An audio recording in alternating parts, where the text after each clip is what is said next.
So last time we talked about the career of Augustine through the year 397 or 398-ish. We looked at the world in which he lived, the great promises of riches and power it offered to smart, energetic, and ambitious young people like him, and the decision of similarly skilled young people like Augustine to drop out of this world. Now this is no small thing for Augustine to choose to do. In 386, he had an endowed professorship in Milan, the city where the emperor resided. He was engaged to a wealthy heiress. He was rich, successful, and in a position to stay that way. But he also had the baggage of being attached to the Manichaees, this dualistic sect that believed very strongly in a contest between light and dark, and a contest or a group that placed a stark emphasis on the difference between good and evil. They also, among their most devoted followers, placed a really strong emphasis on renouncing things of little value that had nothing to do with this struggle between good and evil. And so when Augustine sat down to write the Confessions, there were two questions that he had to address. The first was why someone like him, who'd worked all of his life to achieve a success like an endowed professorship in Milan, would give it up after only 2 years. And the second issue, a related issue, was whether he was still, on some level, still seeing the world as a Manichae. And if he was not, why was his decision to give up everything that he had once valued in life somehow not a reflection of continuing Manichaean tendencies? And there are a number of ways that Augustine could have responded to these questions. He could have written a straight-out defense of his conduct and ideas that laid out the charges and rumors and refuted them, and lots of people in antiquity did this kind of thing. And Augustine, one of the most skilled rhetoricians in the entire empire at this time, could certainly have done that. He also could have just ignored the rumors. But if he ignored them, there was a real risk that his position as a leader of the church in Hippo would be undercut. Because in the end, who is going to listen to a bishop who may be a Manichae? So what Augustine chose to do instead was to write a revolutionary text. The Confessions are, as you know, a kind of autobiography, but that's not actually what they are. Augustine is not telling you the story of his life in the way that, say, someone like Hillary Clinton does in her autobiography. Instead, he's doing something much more sophisticated. What he's doing is creating a literary version of himself and using that character to make a point about virtue and religious truth.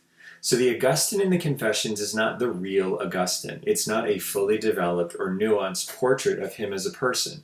It's a caricature and an anti-hero designed to emphasize the hollow nature of worldly success, physical pleasure, and the supposed wisdom that Augustine once sought. And so to show that all of these things are not genuine or true, Augustine writes a biography of this literary character of Augustine. So it's a biography of a religious teacher, because by the end of the text, that's what this textual Augustine will become. But it's designed to work in the opposite way that a traditional biography of a religious teacher does. So if you think about how those biographies of religious teachers are structured, they begin with the birth of the teacher. As a child, he is outstanding, brilliant in everything he does, mature beyond his years, and obviously marked for greatness. And his education shows him developing these talents. He's smarter than every teacher. He moves on to new schools repeatedly as he learns everything that the old school can offer. And at each step of his education, the philosopher is brought closer to enlightenment. It's a progressive education until the philosopher has learned everything that he can and integrated it into a religious system founded and grounded on that wisdom. And once he's done that, he begins to teach. So in the book of Matthew, for example, we see Jesus' great authority acknowledged by the wise men who visit him. We see his preparation for ministry marked by the baptism of John the Baptist and the defeat of the temptations of the devil. And then we see Jesus begin to teach and get disciples. And so this setup, this narrative, this progression is what makes us want to believe what Jesus has to say. And the Confessions will ultimately bring us there. So books 10 through 13 of the Confessions, which I didn't have you read because, frankly, they're not super exciting, this is the natural conclusion because this is when Augustine starts teaching.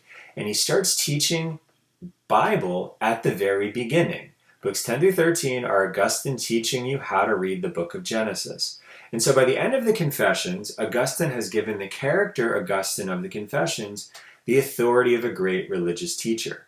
But unlike every preceding biography of a religious teacher, the Augustine of the Confessions comes to this authority backwards. And we see this at the beginning of the text, in Book 1, where Augustine describes his childhood. In essence, Augustine argues that you don't start childhood with a blank slate and build towards virtue. You begin as a sinner who moves ever further from God as you grow older.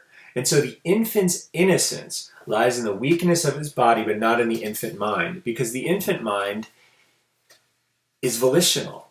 I myself, Augustine says, have observed a baby to be jealous, though it could not speak. It was angry as it watched another infant at the breast.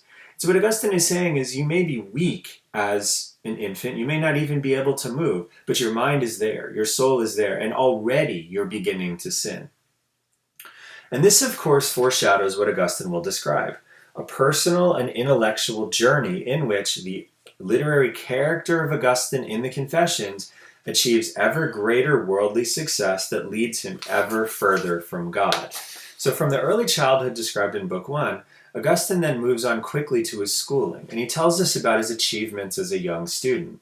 He says, for a lesson it was given to me that there were both hope and praise and fear and shame, and the assignment was that I should declaim the words of Juno as she raged in sorrow that she could not bar off Italy from all the approaches of the Teucrian king. This is an assignment that Augustine had to do in school.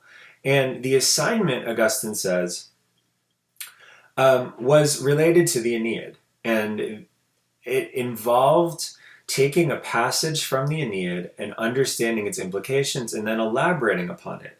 And Augustine says, when I was given this assignment, I learned that Juno never uttered these words. And yet we were compelled to stray in the footsteps of those poetic fictions and to turn into prose what the poet had said in verse.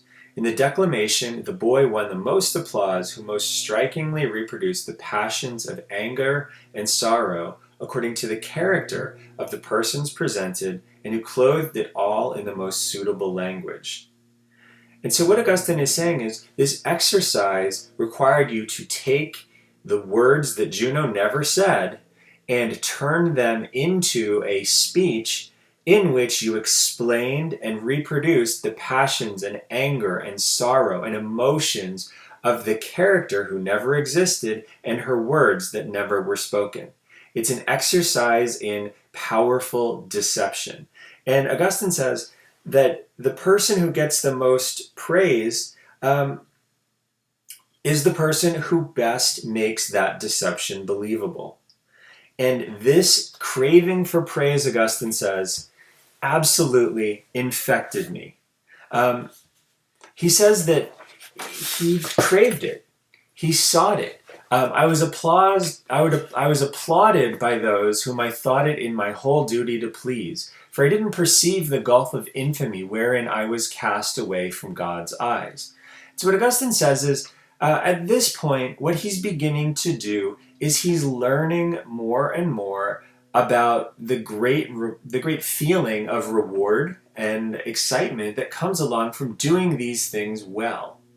And doing these things well meant things like focusing on style, the fear of perpetrating a barbarism. That is a focus on style. It's not a focus on substance. But Augustine was learning to crave this stylistic achievement and moving farther from truth. Now, Augustine is oblique about this, but after he makes this point, he goes on to talk a little bit about how he felt like he was deceiving his teachers, the sort of imposter syndrome, because he really felt like he didn't know very much. He talks about how he couldn't really learn Greek very well, but we shouldn't let any of this fool us. He was certainly concerned about measuring up to what his teachers thought he could accomplish, but Augustine was an absolute star student, probably the best student that any of his teachers ever saw. The applause he received was real and a genuine reflection of the skills that he possessed. But at the same time, of course, Augustine is presenting this as a negative thing. At the time, he saw it as positive. Most people in the world would have seen it as positive. But Augustine says this is actually negative because craving this kind of approval, this applause for doing something that's deceptive, It's something that pushed him to appreciate rhetoric instead of truth. So in books 2 and 3 of the Confessions, we see Augustine move to Carthage because his talents were so great that they couldn't be properly cultivated in his hometown of Thagaste. And during those 2 books, Augustine describes himself falling into a sort of abyss of sin. And again, the point he's making is that the more you progress towards worldly rewards, the farther you go from God. And so Augustine says he fell in with a bad crowd that pushed him to do things that were wrong. And perhaps the most famous story that Augustine tells from this period is the story of the pear tree. So Augustine says there was a pear tree close to our own vineyard, heavily laden with fruit, which was not tempting, either for its color or its flavor. But late one night, having prolonged our games in the streets until then, as our bad habit was, a group of young scoundrels, and I among them, went to shake and rob this tree. And we carried off a huge load of pears, not to eat ourselves, but to dump out to the hogs, after barely tasting some of them ourselves. And doing this pleased us all the more because it was forbidden. Now, Augustine has made clear at the outset that his parents fed him well. And so note, for example, he says that the pear tree was next to his family's own vineyard. So he doesn't steal pears because he needs the food. And also, pay attention to how he describes these pears. They're disgusting. No one would want to eat these pears. But at the same time, he and his friends stole a bunch of these pears just for the sake of stealing them, and then they fed them to pigs. So the story, as Augustine tells it, is of course, a story of disreputableness. And look at the words that he uses for this. These boys were a group of young scoundrels. Well, okay, maybe, but they're actually probably the children of rich families, and what have they actually done here? They've taken something that nobody really wants. If you step back and look at this for perspective, Augustine is a super nerd with the charisma of a great politician. So he's charismatic, he's brilliant, he's a star student, and everybody knows this, and everybody, it seemed, loved being around him. Also, of course, we have to note, all kids do bad things. So some kids steal candy. Right now, in the quarantine experience, my kids are sneaking their iPhones into their room to watch videos. This is wrong in an absolute sense, but it's pretty harmless. But some do much more serious things. What Augustine is trying to do is to find an example from childhood of the worst thing that he did. This is the worst thing that he did. He stole rotten, discolored fruit from a neighbor's pear tree that was never going to be harvested. In truth, the neighbor probably didn't even notice. So how bad is the worst thing that Augustine ever did? It's not bad at all. So I'm making you pause to think about the lack of seriousness of this crime. But Augustine doesn't. In fact, he immediately follows this story with this. It was foul, and I loved it. I loved my own undoing. I loved my error. Not that for which I erred, but the error itself, a depraved soul falling away from security in God to destruction in itself, seeking nothing from the shameful deed but the shame itself. And so what Augustine has done here is he's taken a relatively innocuous childhood prank and he's made it into a mortal sin. And it's a mortal sin not because the deed itself is all that serious, but because Augustine enjoyed doing something that was wrong. And doing something that was wrong just for the sake of doing something that's wrong, to Augustine shows a depraved soul. A soul that has completely fallen away from God and is seeking destruction simply to seek destruction. And so what he's done is he's taken this deed and he's made it sound a lot worse than it actually was. Because the journey that Augustine, the bishop, wants to take Augustine, the literary character, on requires that his condition gets worse as he moves through the text. So he's not a good kid whose worst mischief barely registers on the delinquency chart. He's a depraved soul falling from God to destruction and enjoying it. And so what he's doing is he's piling horrible deeds on top of each other as he slides ever deeper into sin. And this continues when Augustine gets to Carthage.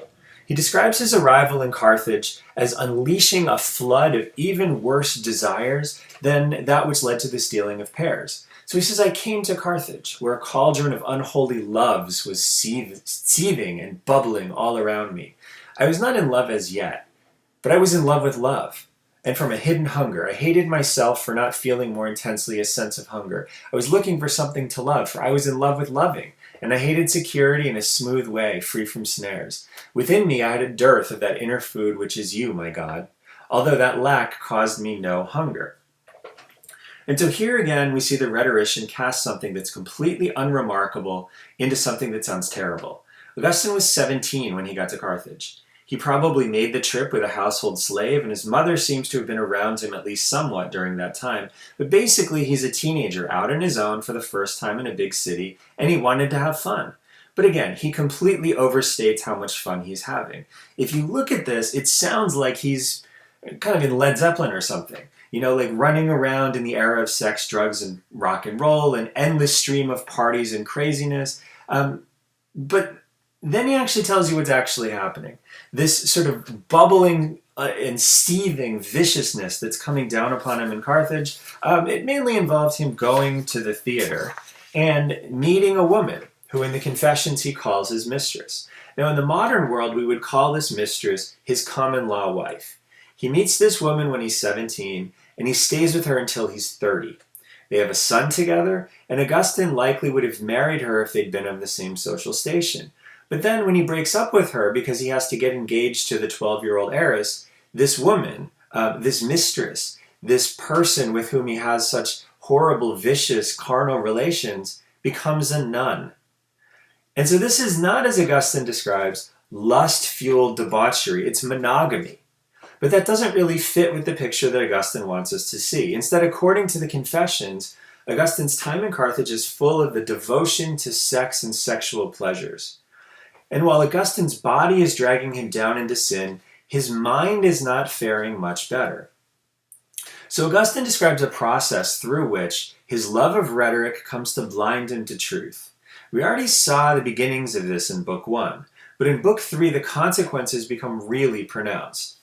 He says that in that unstable period of my life, I studied the books of eloquence, for it was in eloquence that I was eager to be eminent, though from a reprehensible and vainglorious motive, and a delight in human vanity. In the ordinary course of study, I came upon a certain book of Cicero's, whose language almost everybody admires, though not his heart. And this particular book of his contained an exhortation to philosophy that was called the Hortensius. Now, it was this book which quite definitely changed my whole attitude and turned my prayers towards you, God, and gave me new hope and new desires. Because suddenly every vain hope became worthless to me, and with an incredible warmth of heart, I yearned for an immortality of wisdom, and I began now to arise that I might return to you, God. It was not to sharpen my tongue further that I made use of that book. What won me in it was not its style, but its substance. And this is a remarkable change, because up until this point in his life, Augustine has primarily been concerned with the style of what he's reading, things that he can imitate so that he can achieve ever greater skill and honors as a rhetorician. And so he doesn't read things that are true, he reads things that are pretty and persuasive and beautiful. The Hortensius is the first thing that he read, where he said, the style here is not important, the substance is important. And for a Latin rhetorician like Augustine, Cicero was a towering figure, the character whose style and use of language was thought by most people to be the best ever among Latin speakers. And so it's remarkable that when Augustine picks up the Hortensius, he's struck not only by the beauty of the language, which was a given because of its author, but by the profundity of its thoughts. It made Augustine want to learn about what was true rather than what sounded good. And so after he read the Hortensius, Augustine tells us he went and picked up the Bible. And this was, of course, a natural thing given the strength of his mother's Christianity and the fact that Augustine naturally was exposed to the faith and on some level probably gravitated towards it. And so what he expected to do was to read the Bible and find in it what he was looking for.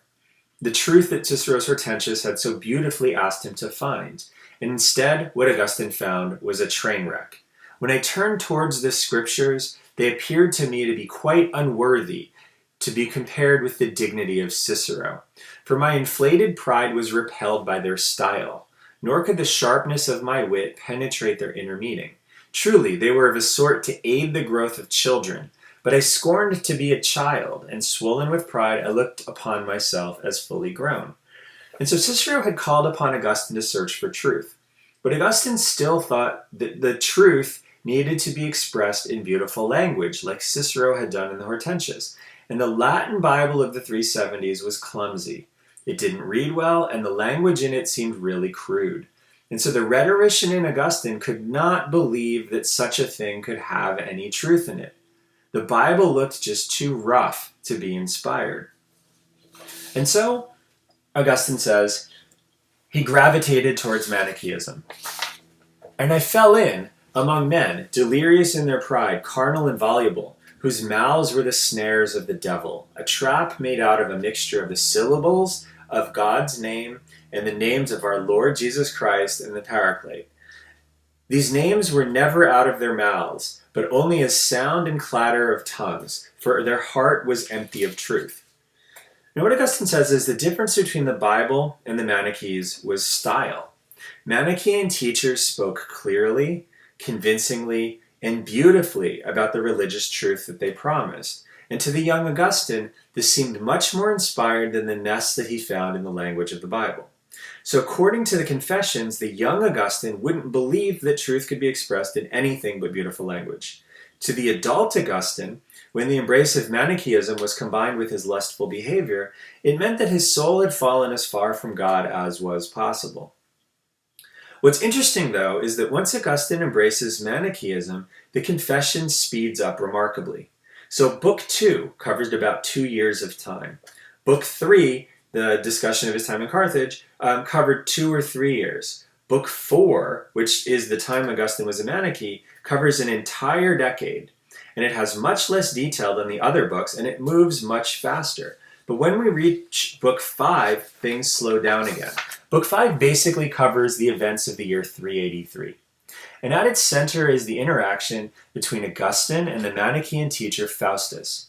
Now, Faustus was a member of the Manichaean elect who met Augustine as part of his travels. And Augustine says that he had some misgivings about Manichaeism and had hoped that Faustus, who was known as a super teacher of Manichaeism, could allay some of them.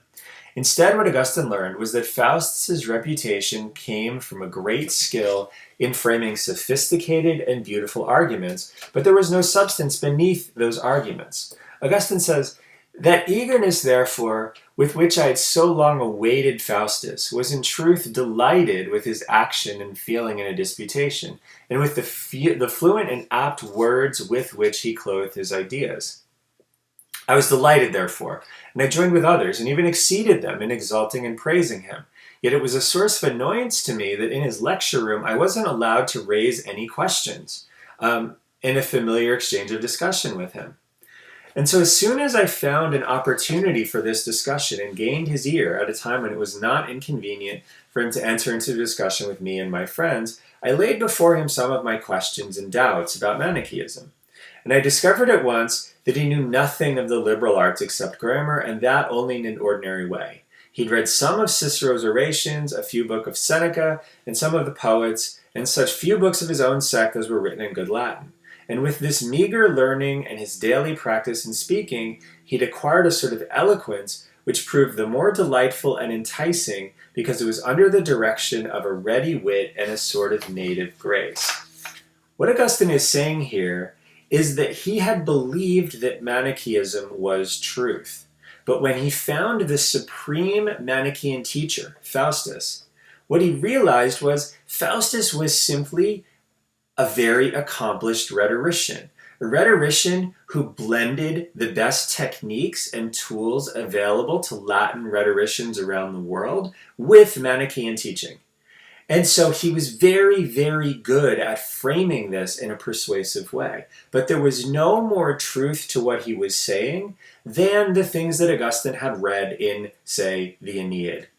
This was more of the same. Manichaeism was not the truth that Augustine was seeking. It instead was an even more elaborate version of the deceptions that he had been embracing for most of his life. And this began a slow climb back from the abyss. Augustine is slippery about how things play out between 383 and his move to Milan in 384. He admits, for example, that he'd become disenchanted with Manichaeism following his encounters with Faustus, but that he still remained socially attached to the group. And he even admits that when the opening for the endowed chair of rhetoric in Milan came up, he got the position by pulling strings from a sort of Manichaean network. A Manichaean network that recommended that Symmachus, the pagan prefect of the city of Rome in 384, after he'd proved me by audition, should appoint me. And Symmachus listened to this Manichaean network. And he secured that appointment for Augustine. And so when Augustine reaches Milan, his climb back from the abyss begins to gain steam. He began attending the Christian church run by the Bishop Ambrose. This is Ambrose. And Ambrose was a very formidable man. He'd been a Roman senator and governor who was drafted to be bishop by the people of Milan after he'd served as governor of their province. In 384, Ambrose had just saved the Emperor Valentinian II from losing a civil war, and he'd stepped in to prevent pagans from bringing an altar back into the Roman Senate. He may have known Augustine, but he certainly didn't know Augustine as well as Augustine suggests, because Augustine was important in Milan, but Ambrose was important everywhere. His contact file was much bigger and more impressive than that of Augustine, and he was a busy man. But in the Confessions, Augustine presents Ambrose as a sort of personal spiritual advisor. And although these are the critical years of 384 to 387, when Ambrose is one of the powers behind the imperial throne, you would have no idea about this from the Confessions. Instead, Ambrose is a sort of Christian sage. When he read, Augustine says, his eyes scanned the page and his heart explored the meaning, but his voice was silent and his tongue was still.